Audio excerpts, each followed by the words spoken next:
Keep asking me questions. I've told you I can't answer them. Okay, thank you. Hello, how are you? And I hope you're well.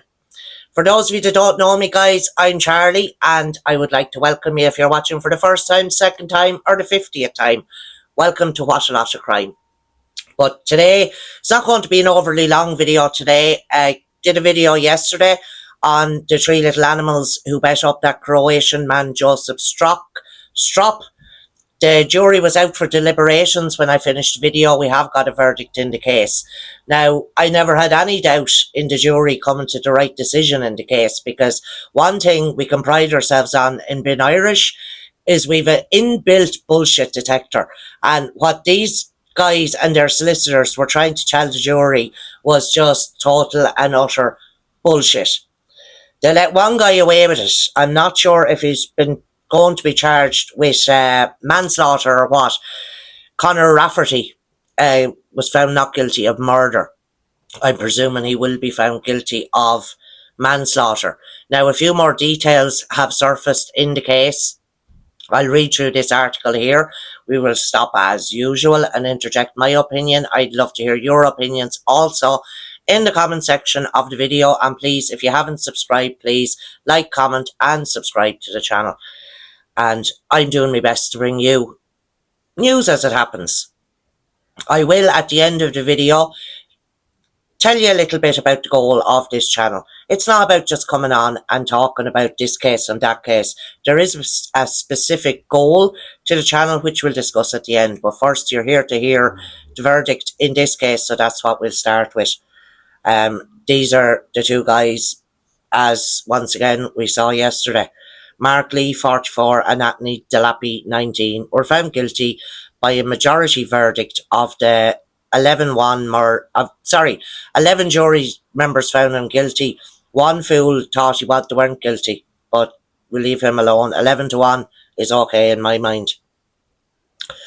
So, what led to this whole row was Josip Strok and his friend David Drzenik, very bad at pronunciation, foreign names, guys.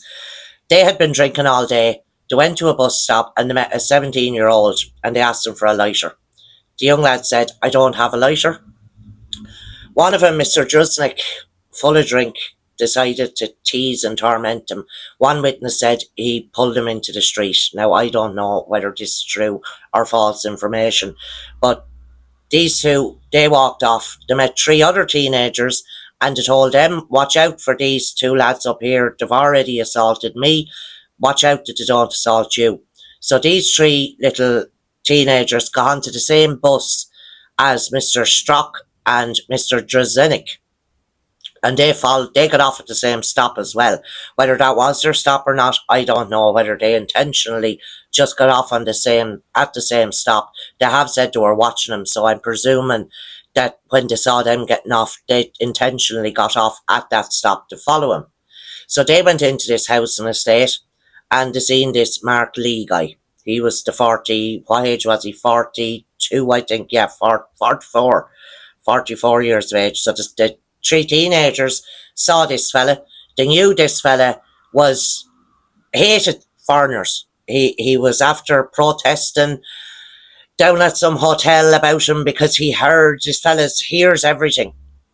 But he heard that some foreign national attacked a child, so he was down seemingly walking forward and back at this hotel waiting to find this guy. But they told him anyway. And we'll continue, we'll read from here and tell you what happened. Now, there is a trigger warning at the beginning of every video. I am going to put another trigger warning here because it does go into details of what these guys, the wounds and the injuries they inflicted on this man, and it may be triggering to some of you. So, if you don't like listening to this kind of, it's not overly graphic, but, you know, it can be triggering to some people. So a CCTV system with audio capacity recorded Mr. Strok rebuking his friend as they walked. They didn't know that Mark Lee and Anthony Delappe were a short distance behind him.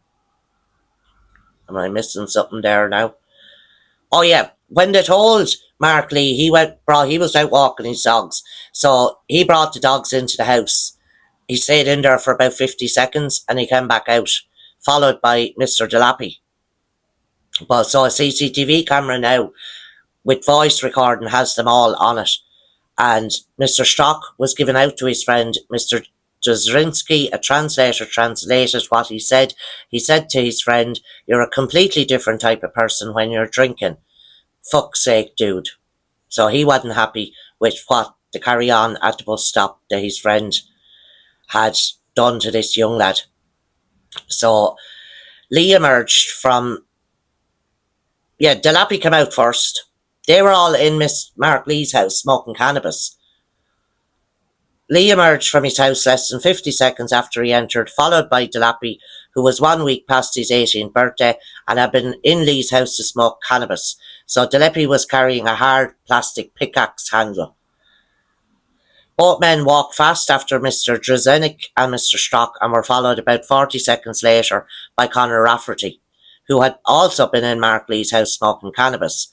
Rafferty, aged 19 at the time, was carrying half a crutch.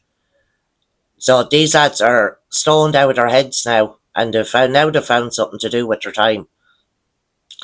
Lee and Delappe, they caught up with them, their victims, and immediately began striking them. Delappe started on Mr. Drzenik, while Lee knocked Mr. Strok to the ground. Mark Lee continued the beating by kicking Mr. Strok in the head, stamping on him, and punching him. Delappe at that stage, once he saw that Mark Lee had the other fella, Mr. Strok, on the ground, he decided to leave Mr. Drzenik alone and join in on this beating, hitting him several times at full force with a pickaxe handle, while Mr. Strok struggled on the ground. After Mr. Strok stopped moving, Conor Rafferty steps in and he hits him with the crutch, seemingly in the back. That's why he would later tell the Gardaí he had only inflicted 2 or 3 light smacks on Mr. Strok's back and had not intended to cause harm. Rafferty's barrister, Brendan Condon, told the jury that in bringing a murder charge against his client, the prosecution was trying to fix the actions of the 2 co-accused onto the 19-year-old Mr. Condon. Mr. Condon reminded the jury that in Garda interviews, Mr. Rafferty said he didn't mean to seriously injure anyone, apologised and said he was ashamed. Now I'm sure the other 2 said that as well. I don't think any of them went into them Garda interviews, obviously, and said, yeah, we meant to kill him, considering they're not pleading guilty to murder, they pled guilty to manslaughter. So I'm sure that was what they all said. Mr. Rafferty is not a monster, his solicitor said. He is a young, gormless idiot. I don't accept that whatsoever, but the jury did, and they found him not guilty. Mr. Drzenik suffered bruising to his face and required stitches, but made a full recovery.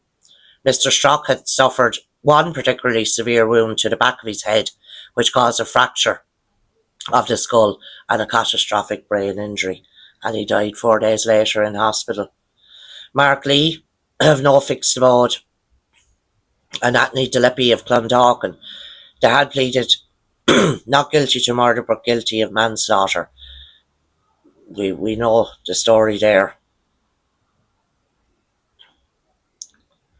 After the 4th strike of Mr. Delappe's big pickaxe handle, excuse me, Mr. Strok, who had been fighting back, stopped moving.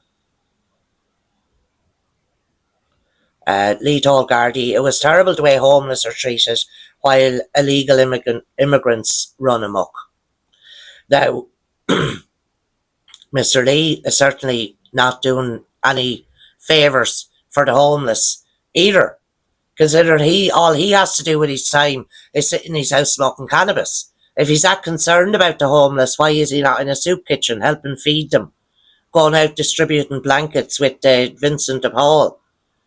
Like, he doesn't give a shit about the homeless. This guy is 44 years of age, jobless, unemployed, and has nothing better to do with his day than smoke hash and cannabis with 2 youngsters. That's how much this guy is help to society. That's all he has to do with his day. And he's mouthing and shouting about foreigners. He doesn't want foreigners in the country. because our own homeless are treated. Well, this fella now, Lee, he has no fixed abode, Mark Lee, so he's homeless. But to be honest, I'd rather leave him homeless and help somebody who is escaping a war than this guy who has nothing better to do except sit in his fucking house smoking dope with two youngsters and mout about the homeless and foreigners. I'd have some.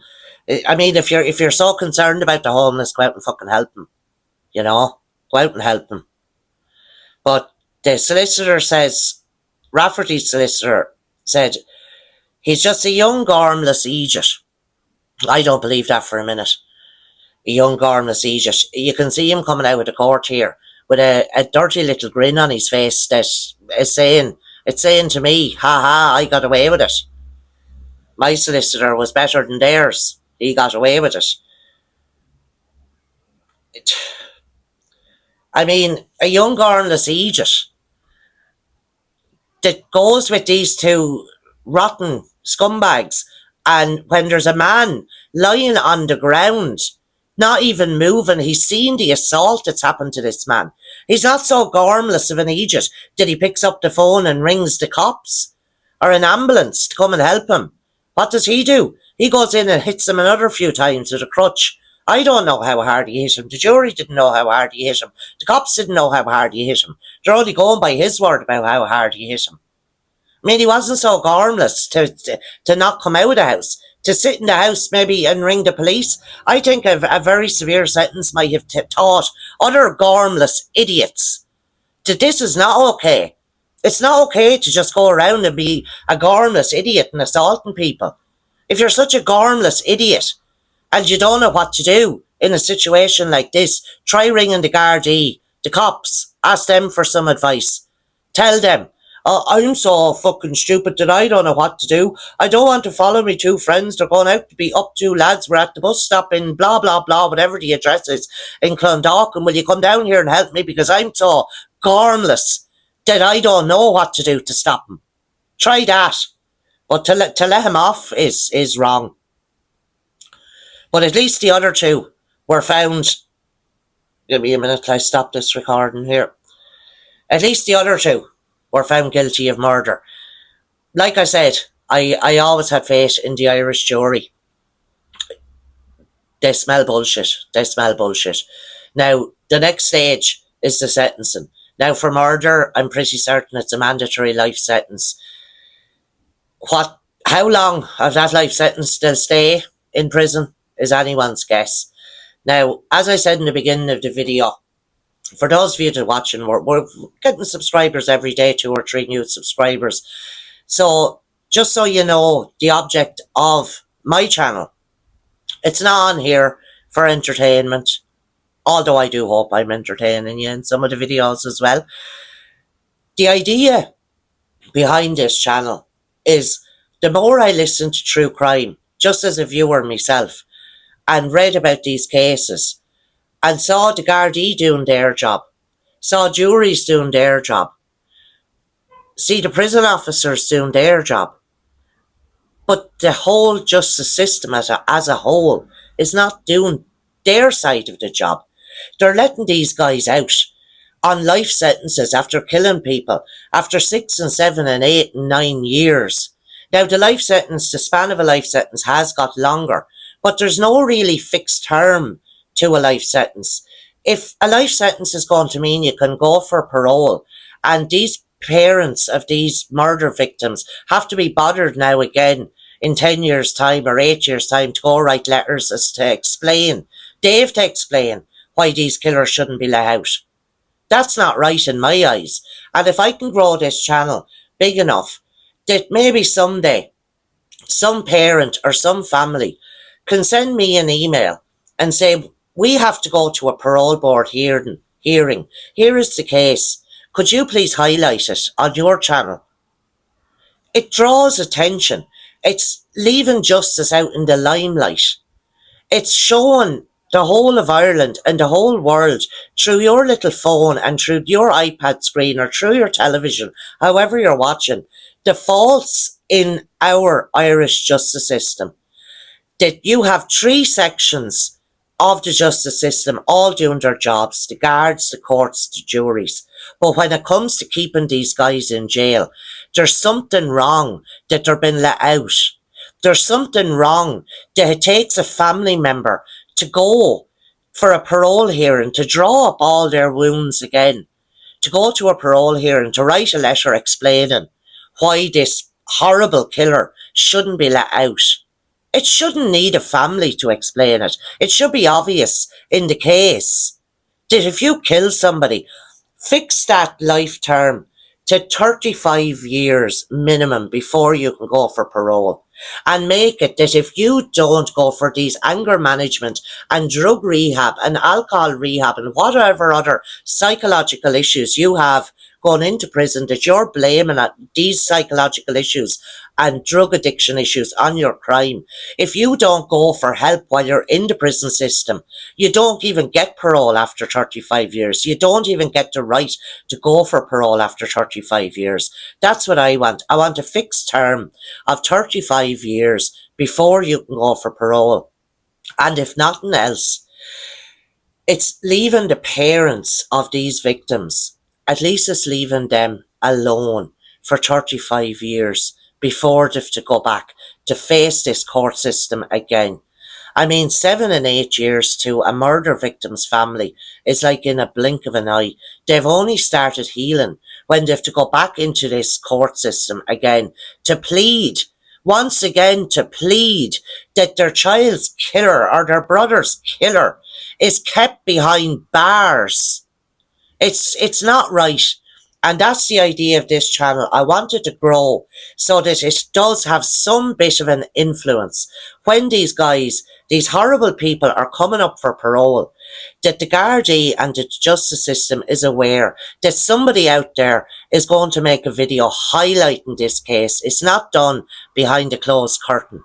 It's done so we can all see it. But that's enough from me for today. We are currently, guys, very exciting at 49 subscribers. One more, we can do some lives. We can get together and have a little interactive chat. I won't be one of these creators that does 4-hour live streams. I will be keeping to them about 45 minutes to an hour and hoping that some of you guys join me for that 45 minutes. Once again, I absolutely appreciate the time you spend with me here. I'm assuming anyone watching the videos has similar feelings on our justice system as myself. You can show me that you do by commenting, liking and subscribing to the channel. And certainly if you have different views, please leave a comment, because all opinions are valid. Not everyone may agree with me, and your opinions are just as valid as mine. This is a platform where I want you to be able to share your opinions. Most of all, I wanted a platform to highlight the injustice of victims' families having to go after 8 and 9 years to plead for their families' killers to be kept behind bars. It should be a given. It should be a given that if they're found guilty and if they're convicted, that they should be kept locked up in a fucking cell like the animal that they are. We put wild animals that can't be fucking controlled into cages. Do the same with these uncontrollable human beings. But from me to you guys, stay safe once again, as usual. Lock your doors. Good night, goodbye, and God bless. Thanks for watching.